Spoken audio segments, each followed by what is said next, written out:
हजरत मोहम्मद सल्लल्लाहु अलैहि वसल्लम के विचारों से उसके इर्द गिर्द घूमता हुआ यह संविधान लिखा गया है।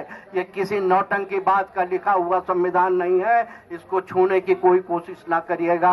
और मैं मुसलमान हूँ इसलिए पहले मैं सेकुलर हूँ। मैं मुसलमान हूँ इसलिए पहले मैं जमहूरी हूँ। समझे साहब, जमहूरियत को और सेकुलरिज्म की बुनियाद डालने वाले हमारे नबी करीम सल्लल्लाहु अलैहि वसल्लम हैं। जिसने नहीं पढ़ा है सेकुलरिज्म को, हमारे नबी को जीवनी को नहीं पढ़ा है या नहीं समझा है, उन्हें मैं संदेशा देना चाहता हूँ। सेकुलरिज्म के अलमबरदार और जमहूरियत के अलमबरदार, पब्लिक एम्पावरमेंट के अलमबरदार और जुडिशरी के अलमबरदार हमारे नबी करीम मोहम्मद सल्लल्लाहु अलैहि वसल्लम हैं। उन्हें मैं संदेशा देना चाहता हूं कि उनकी जीवनी को पढ़ें। संविधान है तो सेकुलरिज्म है और सेकुलरिज्म है तो संविधान है। तू जिस दिन सेकुलरिज्म को दफन करने की बात कर रहा है उसी दिन मैं मानता हूं कि तू संविधान को भी दफन करने की बात करता है। मैं समझता हूं देशवासियों को इनके मुंह को बंद करवाइए जो सेकुलरिज्म को दफन करने की बात करते हैं। उसकी अर्थी नहीं ढोएंगे, उसकी मैयत नहीं ढोएंगे, हम उसको दफन करेंगे। अरे बेवकूफ लीडर, तू किस देश में रहता है? अरे संविधान है तो सेकुलरिज्म है और सेकुलरिज्म है तो संविधान है। तू जिस दिन सेकुलरिज्म को दफन करने की बात कर रहा है उसी दिन मैं मानता हूं कि तू संविधान को भी दफन करने की बात करता है। मैं समझता हूं देशवासियों को इनके मुंह को बंद करवाइए जो सेकुलरिज्म को दफन करने की बात करते हैं और सेकुलरिज्म को बताने की बातें करते हैं। ये सिक्के के दो रुख है, सेकुलरिज्म है तो संविधान है, संविधान है तो सेकुलरिज्म है। ये दोनों हमारे देश की पूंजी है, इसे बचना चाहिए। और संविधान हमारा महात्मा बुद्ध के विचारों से, श्री कृष्ण श्री रामचंद्र के विचारों से, गुरु नानक के विचारों से, महावीर के विचारों से, हजरत मोहम्मद सल्लल्लाहु अलैहि वसल्लम के विचारों से उसके इर्द गिर्द घूमता हुआ यह संविधान लिखा गया है। ये किसी नौटंकी बात का लिखा हुआ संविधान नहीं है। इसको छूने की कोई कोशिश ना करिएगा।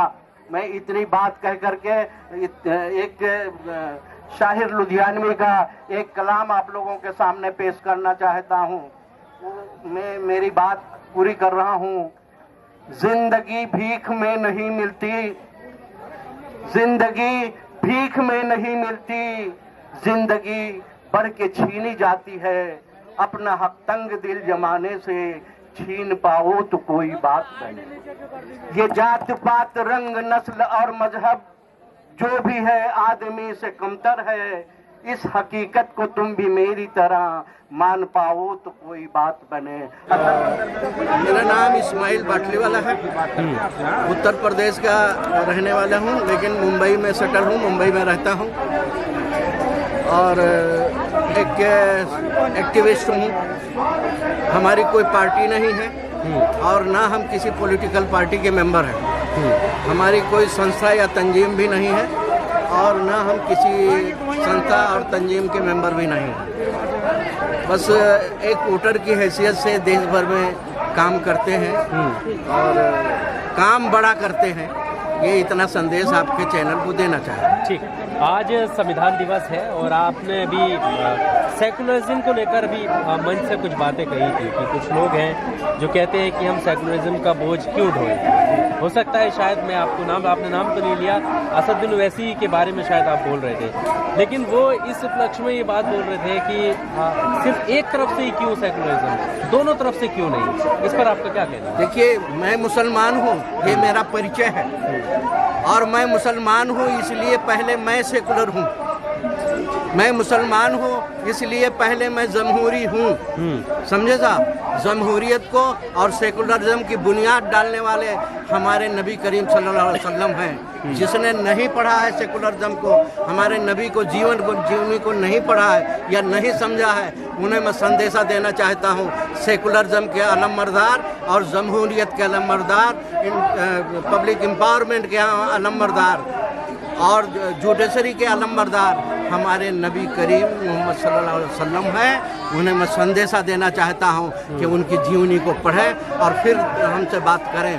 मैं मुसलमान हूँ इसलिए मैं सेकुलर हूँ। मैं मुसलमान हूँ, इसलिए मैं जमहूरी हूँ। कोई भी बात करने वाला हो मैं उसे कंडेम करता हूँ।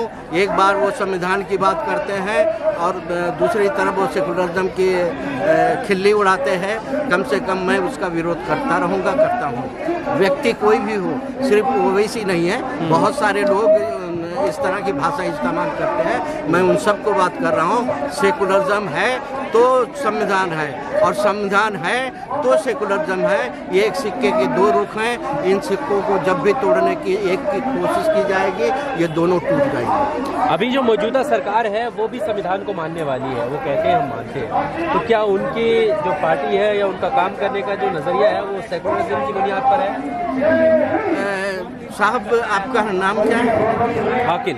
आकिल साहब, आपने एक बहुत बड़ा सवाल कर दिया है। मैं आपके चैनल के जरिए आपके व्यूअर को बताना चाहता हूँ कि इस देश में कश्मीर से कन्याकुमारी के बीच जितनी भी पॉलिटिकल पार्टियां हैं, चाहे ब्राह्मण के क़यादत में चलने वाली हो, चाहे ठाकुर की क़यादत में चलने वाली हो, चाहे मुसलमानों की क़यादत में चलने वाली हो, चाहे दलितों की क़यादत में चलने वाली हो, सब के सब गैर संवैधानिक हैं। सुन लीजिए, सबके सब गैर संवैधानिक हैं, और गैर संवैधानिक होने के नाते ही इस देश का ताना बाना बिखरा हुआ है।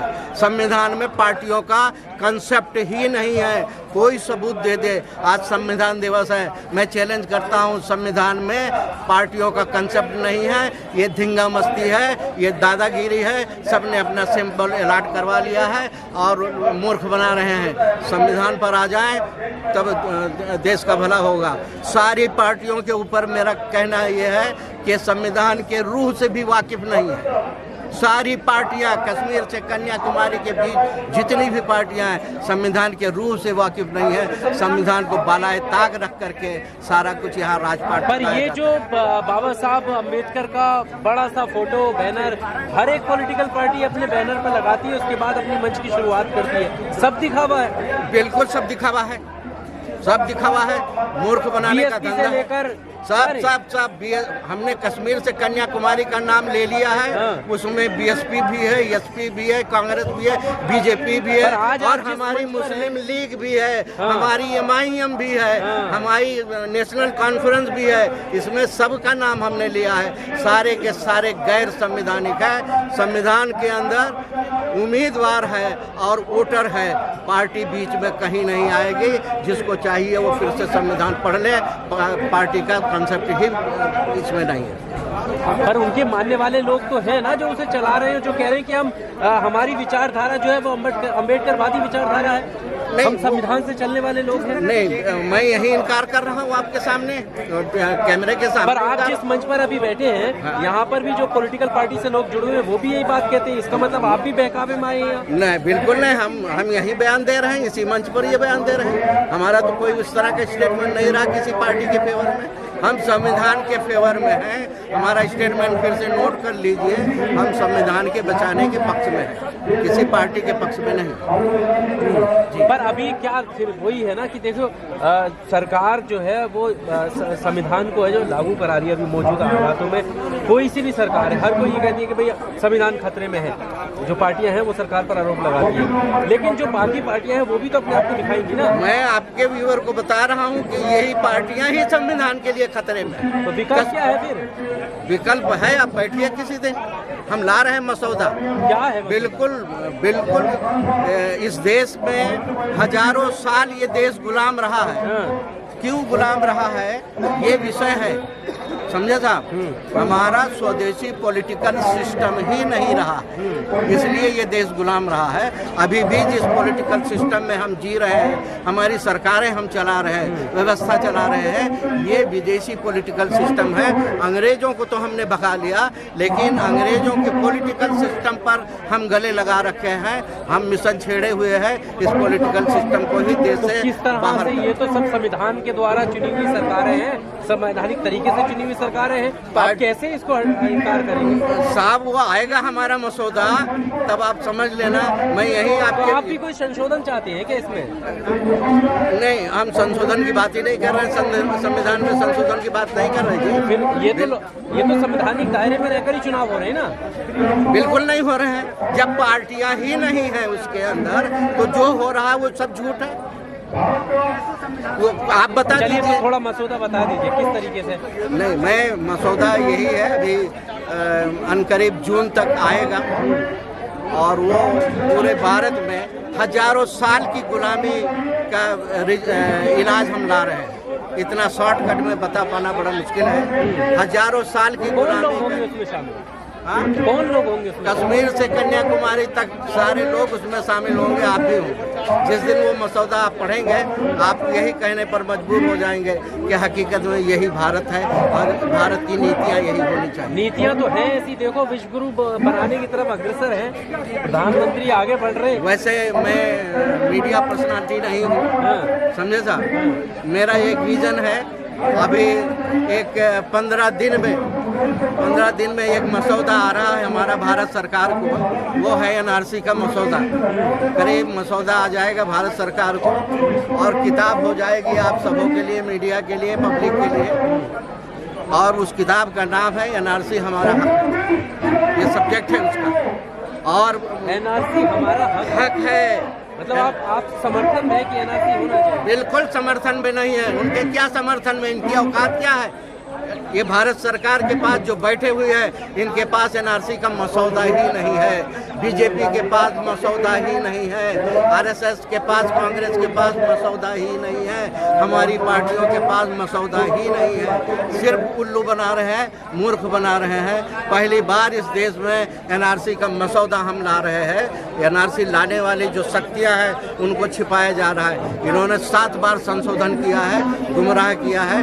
ज़्यादा से ज़्यादा ये मसौदा आपके सामने, आवाम के सामने, मीडिया के सामने, सरकार के सामने 1 महीने के अंदर पेश हो जाएगा। रेडी हो चुका है, कुछ करेक्शन का काम बाकी है।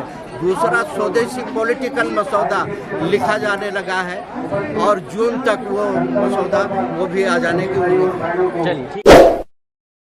Subscribe now and press the bell icon. Never miss an update.